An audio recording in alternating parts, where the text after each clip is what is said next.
Hi, I'm Carrie. And I'm Kayla, and you're listening to the Cheat Sheet Speech podcast, where two pediatric speech language pathologists talk about how to build communication in your everyday routines.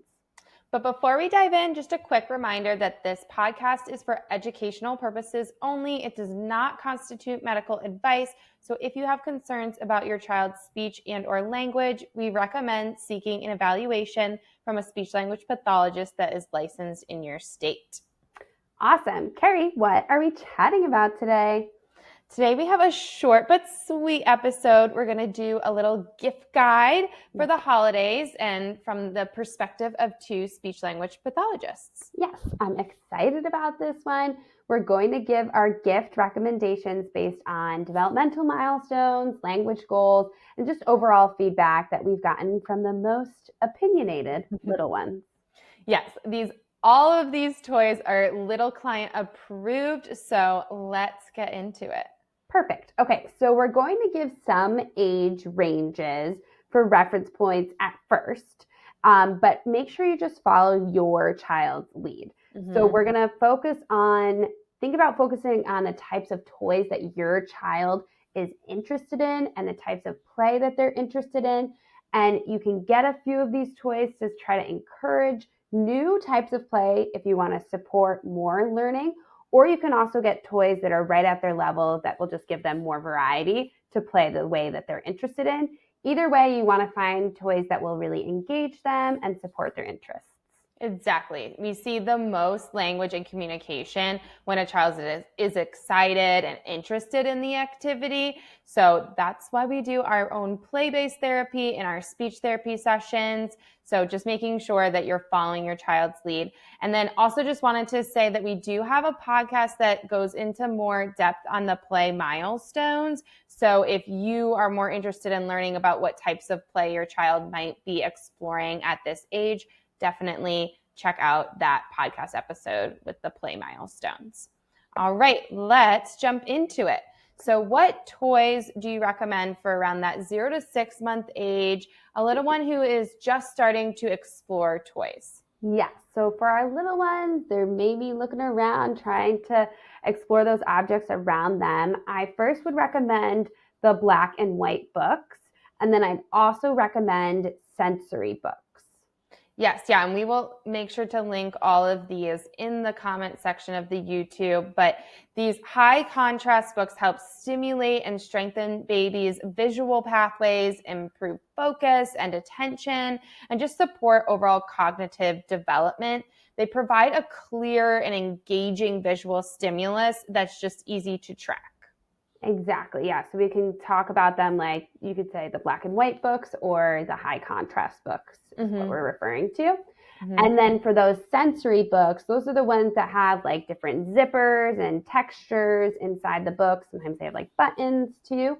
And those stimulate a baby's different senses all at the same time. So it's going to give them a more engaging experience while they get to develop those sensory pathways in the brain. Yeah, I like how you said that these books are best because they can provide a lot of engagement with a little one. And it's also just very portable because you can bring it in the car, in the stroller, at home. We've talked about consistency, so they can kind of play with something consistently and explore it in different ways. Next up, we're going to talk a little bit more about that 6 to 12 month age range. This is a stage where many children are starting to understand cause and effect. So this is a great time to introduce some more cause-effect toys. Personally, I love cars, stacking blocks, and of course, my all-time favorite, the gear slides. So those can all support that cause-effect play. Yes, you love a gear slide, as do I. It's always a hit. Again, we're going to link these toys so you know exactly what we're talking about, but it's basically like a gear, like a tool type gear, right? And then you spin it and it goes down the slide. But this toy is really great for like anticipating the gear dropping to the bottom, problem solving how to get the gear on, and just having that interactive play. Yeah, I would say this is probably my most reached for toy out of everything on our list. So, if you have a little one in this range or interested in cause effect play, I highly recommend. These cause effect toys, we want to be thinking about toys that where if a child does something, then something exciting happens. So they put the gear on and then it falls down, and that's super exciting. So same thing with a car. If you push it, then you can roll it back, or you can like pull it back and it launches forward. So if I do something, something happens. And that's also just how language works. If I say something, then maybe my communication partner will get that object or respond with an answer. Mm-hmm. Other skills that are starting to develop in the 6 to 12 month age range are cognition and problem solving. So we also recommend some of those form board puzzles. So not the ones with like the out piece and the in piece, but the ones where basically like you're matching the animal into the board. And then also like a peekaboo surprise box is a really good one too. These allow your child to understand like, okay, how does this piece fit? How does it match? And also helps them to understand that object permanence, like when an object, you can't see it, but it is still there. Yes, yes, I love the surprise box. They're just really fun, and I think kids just get very excited about them. And also, just for some kids, this cause effect concept is their favorite way to play beyond this age range. So, if we're thinking about some older kids who love those cause effect type games, I want you to first consider the safety aspect for these toys, but something like Marble Run is really great cause effect toy. You build a tower and then you put the marble on and it goes down whichever way you make the slides go. And it also helps build some of those fine motor skills to build up that tower with all the tubes and everything. Actually just recently got more of a Lego version of Marble Run, which is great for some kiddos around that 4 to 5 age range where they can start to independently build the Marble Run themselves, because sometimes the tube ones just are a little bit harder to keep standing. So I liked this one because it allowed for a little bit more independence. Yes, and just thinking about making sure your child can handle the marble and it doesn't go in their mouth or anything like that. Right. Many of my patients also love cause effect play. Another great toy for those like older kids that love cause effect is like a wind up toy. These are super great because you can get a ton of characters. So if your child really likes a certain character, maybe it's like Minnie Mouse, you spin it and then it can do like a little dance, or sometimes it hops depending on what it is. And that's a really fun way to like build anticipation and something happens after you spin it. Yeah, there's some really cool ones out there. I think there's like a bunny. It does like a full 360. Full flip. I've seen that. Yeah. Like, so those are really fun. Like you said, they kind of, can stay with you and you can kind of build on them or use them, in so many different ways. So let's move on to our 12 to 24 month age range, where these functional play skills are usually developing. By that, we're meaning that a child is playing with a toy the way that the toy company wanted it to be played with, type of thing. So you can, like, for example, blocks, they're made for stacking blocks type of thing. So we can obviously play with them in multiple ways, but they're kind of figuring out that main purpose for maybe why someone built that toy. So we recommend toys where your child can practice engaging with things kind of more in their natural environment. So think pretend food that you can cut. You can cut it, you can eat it, you can wash it. So you're playing with it in this way that's intended to be modeling this, actual cooking situation. Right. Thinking about like observing things in their real life and then acting them out in that way. But we're not quite at like a pretend play situation where they're doing like a full scene scenario. Or like representing something else. Right. Right, exactly. So this also you could think of like maybe baby dolls, like they might see like a younger brother or sister or somebody else who has like a baby sister or brother, and dressing the baby doll, feeding the baby doll, putting them to sleep. Another idea would be like a vehicle, like a firefighter truck, and a fire engine, and then putting out the fire, those types of situations. Even if they're just doing like the Wii U, that's where we're thinking about these types of toys. And then I also really like Mr. Potato Head because he promotes that vocabulary development that's occurring during this time. So your child might be starting to learn body parts, and Mr. Potato Head is a great way to do that. There's also Mr. Snowman, who deserves a nice shout out as well, because he's perfect for the winter season, but he's also a little bit bigger, which is good for like kids who are still developing that fine motor skill. Right. Yeah. Mr. Potato Head is a lot smaller. So it's nice to have another alternative, and also perfect for this winter time. I love the Mr. Snowman toy. So your child's understanding of representation, as we kind of just mentioned, also might be starting to develop during this age range, maybe towards the end of this age range. So that just means using an object to represent something else. So for example, using a banana to represent a phone, or using like a block to represent a food item, or a block to represent like a cup and pretend drinking. Exactly. I don't even know if the kids these days would use a banana for a phone because it's too round. They'd be like, it needs to be a straight block. I was doing something with a kid the other day, and I was like, oh, let's use a phone visual. And they drew like an iPhone. And I was like, wow, that just really aged me. Yeah, these kids are too modern for us. During the later half of this age range, you might start noticing what types of toys your child is gravitating towards, and what types of things that they're interested in. So again, just to emphasize, make sure you're picking toys that expand and support those interests. If they really like toys that light up, then maybe picking vehicles, because you could do like a functional play with that by acting out like the fire engine scene in that way, but then also having them light up to help those and support those interests.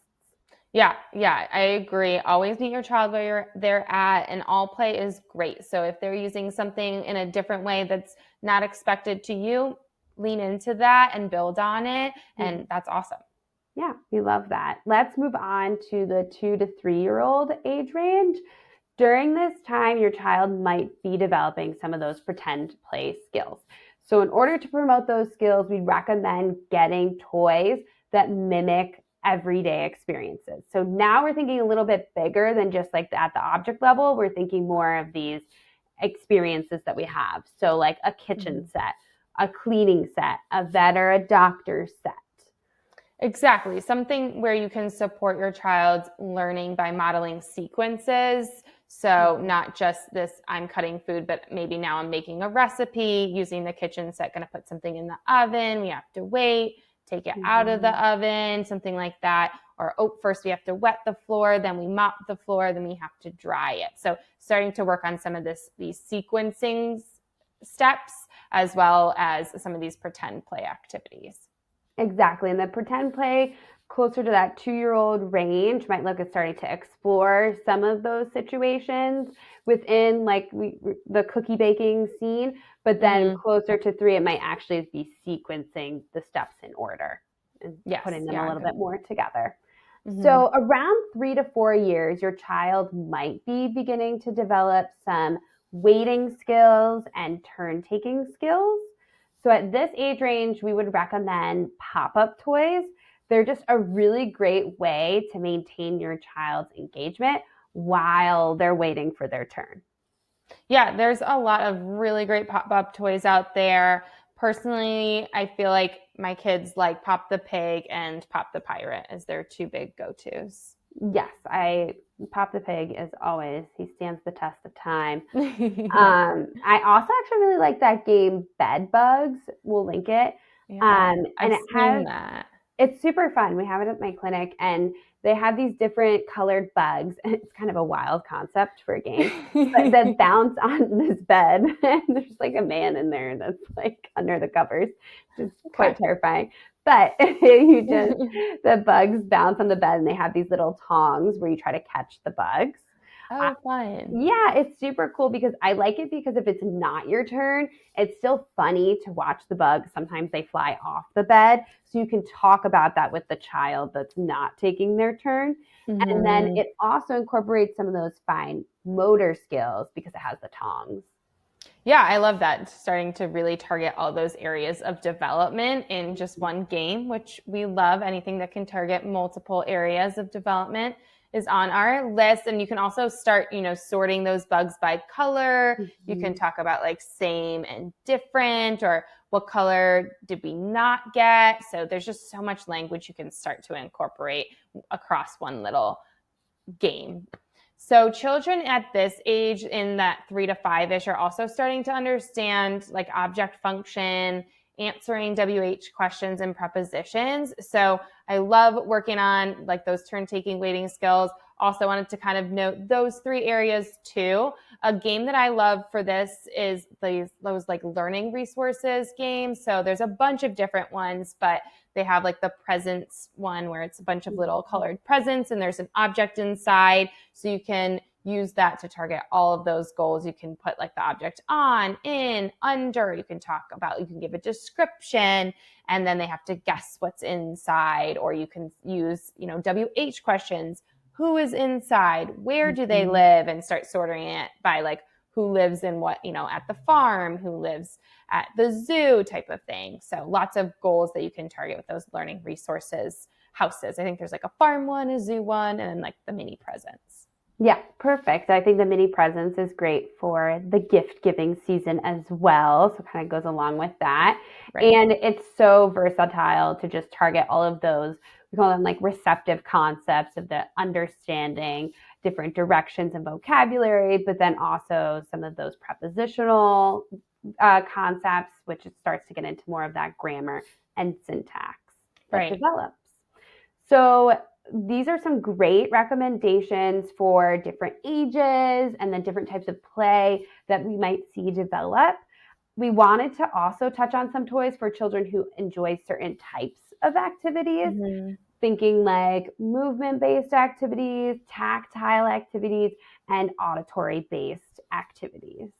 Yeah, so if you have a child who loves to move, we definitely recommend a crash pad. We had these in the clinic that I worked at. I'm sure you have crash pads too. They're just great and fun and provide that need for movement, especially on those rainy days. An indoor trampoline or a sit and spin. Sit and spin is great for that movement. So all of those will link at the bottom as well.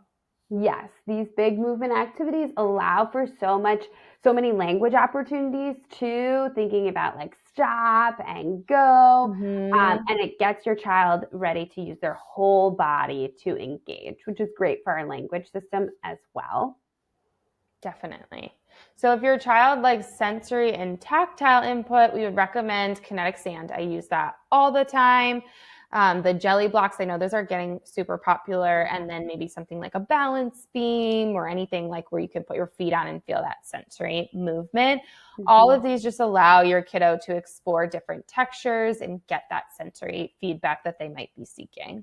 Exactly. Yes. I like the balance beam one because you can set it up in different ways, different areas of the house to get that feedback. It really just like grows with a kiddo too, because you can kind of use it in so many different ways across, their interests. Exactly.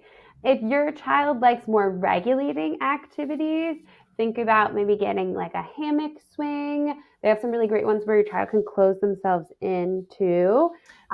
So it can provide like less stimulation from the lights. It's more of like a dark lighting situation. Cozy space, yeah. And then, or like a lava lamp as well. And I've seen like some weighted stuffed animals too, which can be super cute. So instead of just getting another stuffy, this one's weighted and they can use it to help regulate. I love those. Yeah, they're super cute. I want one. And lastly, if your child enjoys that auditory input, we recommend the Tony box. I think we've mentioned this a couple times. It's one of our niece's favorites.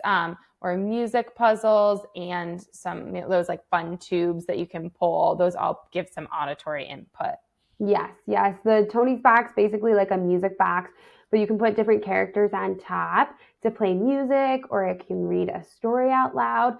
I like this one for the auditory input, but also because you can use it during routines. So you could use it as like a bedtime story or a bedtime song, and then your child can play that song every time that they go to bed or they can now have that song for their routine. Yeah, I agree. And like you kind of were leading into, it just gives them a little bit more autonomy because they can control what character they want to put on. They can dance to it. So it can help with movement and regulation. Just an overall great toy for kind of exploring all different areas of play and development. Yeah, exactly. Awesome. So that's a wrap on our holiday countdown. Remember, children learn best during routines and their everyday activities, so they don't even need to have toys just to learn language. Yes, and on our Instagram, we show some different free ways to target language. So trying to use things from around your house. So check out our Instagram page for some other activities. Just a pro tip to save those Amazon boxes that you're going to be getting around the holidays, because those cardboard boxes can be used for so many different language goals. So that's one little free thing that you can use into the next year to target some of those language goals. But hopefully this was helpful to start, thinking about what to get your child for the holidays this year with a language development perspective. Awesome. We will link all the toys in the comments, and we'll see you next time. Thanks for joining us on Cheat Sheet Speech.